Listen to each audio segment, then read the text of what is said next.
আজকে আপনাদের সঙ্গে শেয়ার করব গাজর আলু দিয়ে বরবটি ভাজি। এটা খুবই মজাদার একটি খাবার। আমরা প্রথমে চুলায় ফ্রাই প্যান দিয়ে দিব। ফ্রাই প্যানটা গরম হয়ে যাওয়ার পর তেল দিয়ে দিব। তেলটা একটু গরম করে তার উপরে পেঁয়াজ কুচি দিয়ে দিব। পেঁয়াজ কুচি দেওয়ার পর পরিমাণ মতো কাঁচামরিচ কুচি দিয়ে দিব। যে যতটুক ঝাল খাবেন সে অনুযায়ী কাঁচামরিচ দিবেন, সমস্যা নেই। আমি ঝাল কম খাই, এই জন্য কাঁচামরিচটা কমে দিলাম। ওটাকে ভালো করে নেড়ে ছেড়ে তার উপর অল্প পরিমাণে লবণ দিয়ে দিবেন। লবণটা দেওয়ার কারণ যেন পেঁয়াজটা তাড়াতাড়ি নরম হয়ে যায়। পেঁয়াজটা নরম হওয়ার পর তার মধ্যে অল্প পরিমাণের রসুন বাটা দিয়ে দিব। অল্প পরিমাণ, বেশি না, রসুন খুবই কম দিবেন। দেওয়ার পর ওটাকে ভালো করে নেড়ে ছেড়ে মিক্সড করে অল্প পরিমাণের পানি দিয়ে দিবেন। পানিটা দেওয়ার কারণ রসুনটাকে একটু হালকা একটু কষিয়ে নিব। এটাকে ঢাকনা দিয়ে দিব। ঢাকনা দেওয়ার পর এই যে দেখুন, খুবই সুন্দরভাবে রসুন কষানো হয়ে গেছে আমাদের।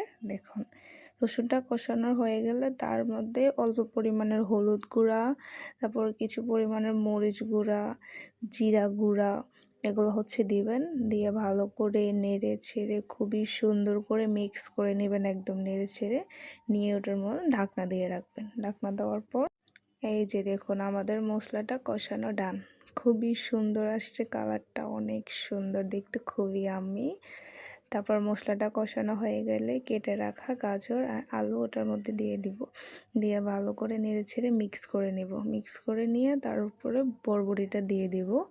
বরবটি দেওয়ার পর আবার নেড়ে ছেড়ে মশলার সাথে গাজর আলু বরবটি সব কিছু মিক্স করে নেব আর কি।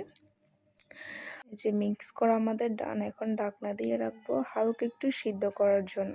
এই যে দেখুন, আমাদের বরবটি হালকা সিদ্ধ হয়ে গেছে।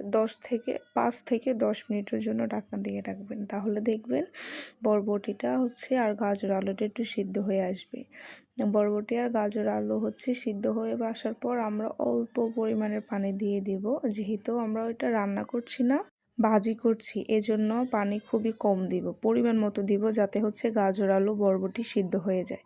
পানি দিয়ে এটাকে ভালো করে মিক্স করে নেড়ে ছেড়ে খুব সুন্দর করে মিক্স করে নেব। হ্যাঁ, নিয়ে তার উপরে আমরা আবার ঢাকনা দিয়ে রাখবো। এই যে দেখুন, আমাদের বরবটি ভাজা একদম ডান, মানে সিদ্ধ হয়ে গেছে একদম খুব সুন্দরভাবে। এখন আমরা চুলার আঁচটা একটু বাড়িয়ে দিব। দিয়ে এটাকে ভালো করে নেড়ে ছেড়ে এটার উপরে পরিমাণ মতো ধনিয়া পাতা দিয়ে দিব। এটা আমি এই ধনিয়া পাতাটার নাম জানি না, কেউ জানলে আমাকে জানাবেন। এই যে দেখুন, আমাদের বরবটি ভাজা হয়ে গেছে, দেখতে খুবই লোভনীয় লাগছে।